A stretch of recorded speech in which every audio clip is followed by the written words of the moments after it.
Hello everybody, welcome to the video. Today I'm going to be analyzing my trades and doing some price action analysis.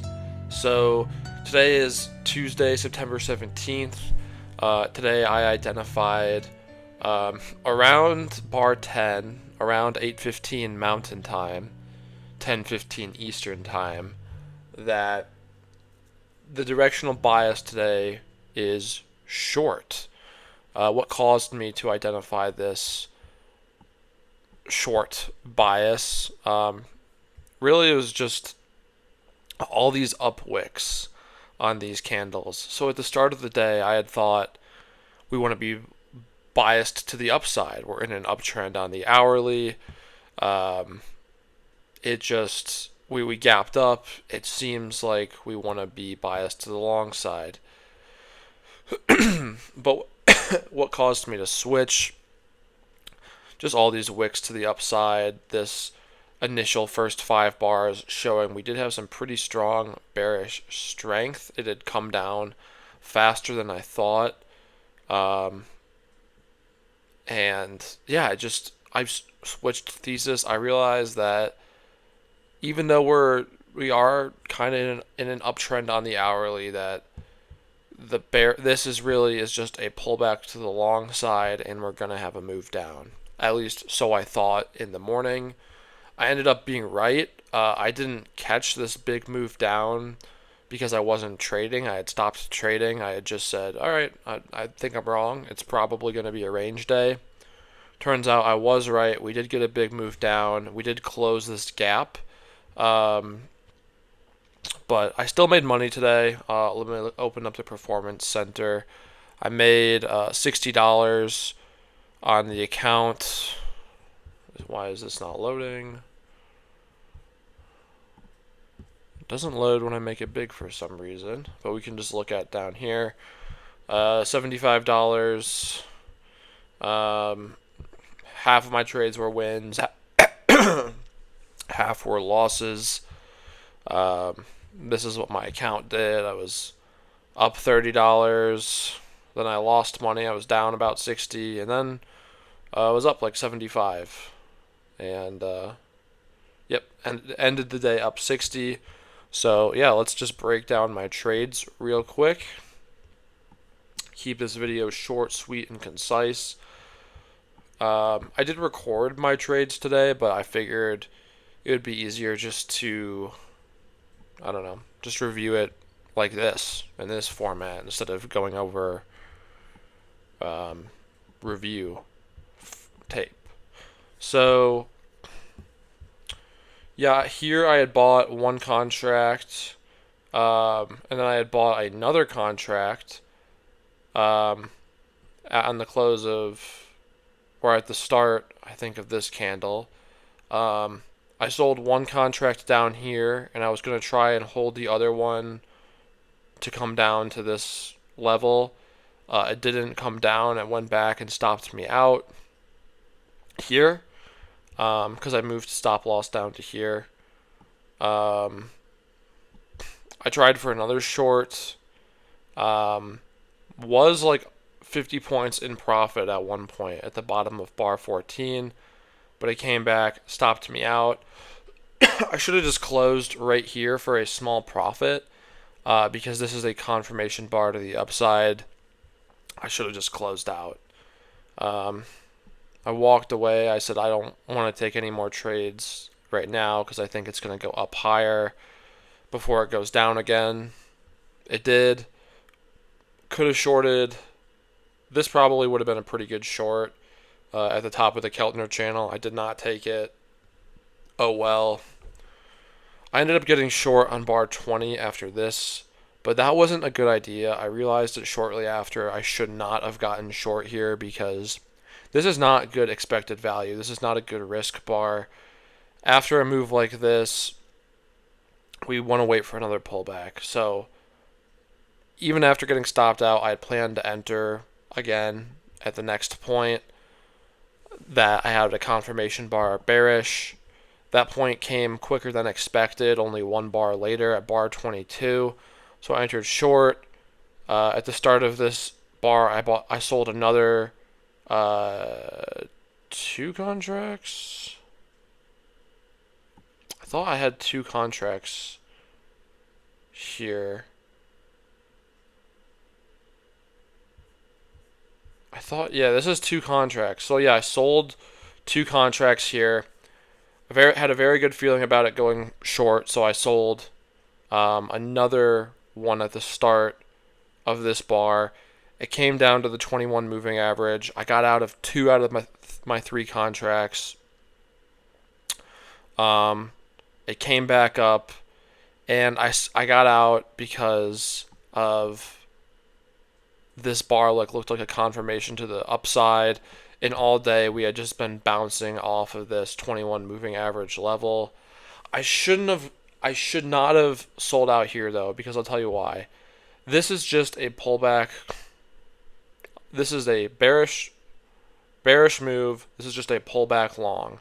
And even just this wick, it's still bearish. It's still like after bearish confirmation, a lower high. It makes sense we're going to come down and set a lower low.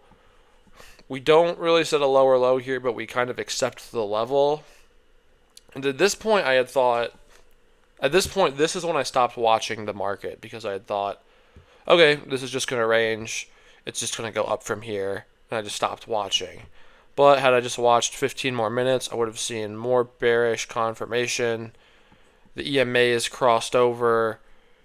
It accepted this lower level of the range, and it made a really nice push down, going in 45 minutes from 9775 at the end of 45 minutes down to 9653. So a 125 point drop in 45 minutes.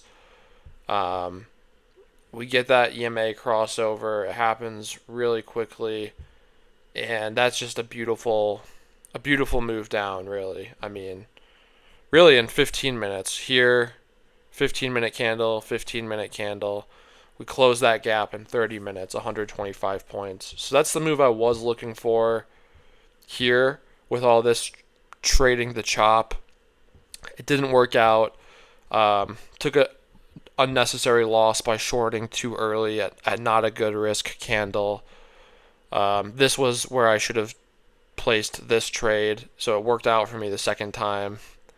And if I just would have stuck with it a little bit longer. But I don't like to trade after 9 a.m. too much. This was 15 minutes after 9 a.m. I missed the nice move, but still a win day. I'm proud of myself for correctly recognizing that the directional bias was short. I mean, looking at these candles here, it's very clear, like, all these wicks to the upside, it wants to be short. Yes, there are wicks from the downside too, but given that tomorrow is interest rate decision day, given that there's uncertainty, given that we have a big gap here and it did not gap and go, and just all this bearish pressure from the start, it's kind of, to me at least, it made sense that we do want to be bearish today. So it worked out for me. Not as big of wins as I would have liked. Dumb preventable loss. I mean, on this one here, I was going for the big move. I could have taken profits at the 21 moving average and added $100 to the bottom line, but I went for the big move. So I did, lose $7, 3 points on a trade. I could have gained 50. Oh well. Entered too early here. Should have waited for the pullback. Decent day trading. Obviously, the market is still open. We still have another over 2 hours of price action yet to happen. So who knows what the heck it's going to do. Maybe it'll bounce back up. Maybe it'll just range down here. Maybe it'll attempt to go to prior day lows. I don't really know. I won't be trading anymore today. I missed the big move. I made some money, so I just want to be done. But yeah, guys, I appreciate you watching this analysis. Let me know what you think. Tomorrow is the huge interest rate decision, so who the hell knows what's going to happen. I made an incorrect statement last week in my last video, sort of. Just looking at the daily, let's make this big. Higher high on the daily, lower low on the daily. In my video last week, I said that this was a higher high. Technically, I guess it is correct if you compare it to the last high, but it also, if you compare it to this high, it's a lower high. So it's kind of like consolidating on the daily here, like lower low, higher high, after this big, huge move up from May to July. We had that aggressive sell-off second half of July. Lower high, higher low. I wouldn't be surprised if this came down. If this area was a lower high and then we made another higher low, like kind of consolidating in like a wedge type pattern. Because the market, it doesn't really seem like it knows what it wants to do. We've been having these very bearish candle days, but then also very bullish candle days. So it's really interesting time to be trading. It's a challenging time, but it's exciting in the sense that it's challenging us as traders and helping us grow and be better traders. Got an error here, by the way, on the chart. 2 9 13 candles. I do not know how to fix that on Trade8, but yeah, interesting. Looks like it's making a lower low here now on the daily chart, so maybe we are going to go down and test the prior day low. But yeah, anything could happen tomorrow. If we get a 25 point basis point cut, what's going to happen? Your guess is as good as mine. Your guess probably is better than mine, but so let me know what your guess is in the comments. But yeah, guys, I am probably going to be trading pretty conservative tomorrow, meaning that I'm not really going to be trading too much, because it's usually pretty quiet and choppy before the big move, before the 12 p.m. Mountain Time, 2 p.m. Eastern Time interest rate decision. And then it just gets so crazy volatile. So definitely we'll be looking to trade the follow through on Thursday. But tomorrow I think is going to be really crazy. So if you are trading tomorrow, be very careful. That's going to do it for my video. I appreciate you watching. Happy to make some money today. And just going to focus on continuing to do the right thing going forward. Trading with a directional bias only, and only entering on confirmation candles.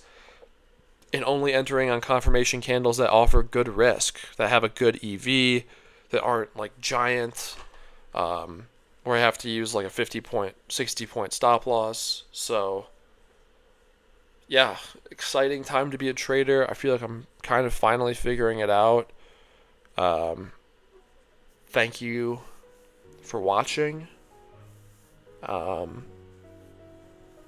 Shout out to my pal Russell for helping me a ton with the trading over the past month or two. And yeah, that's it for this video. So peace.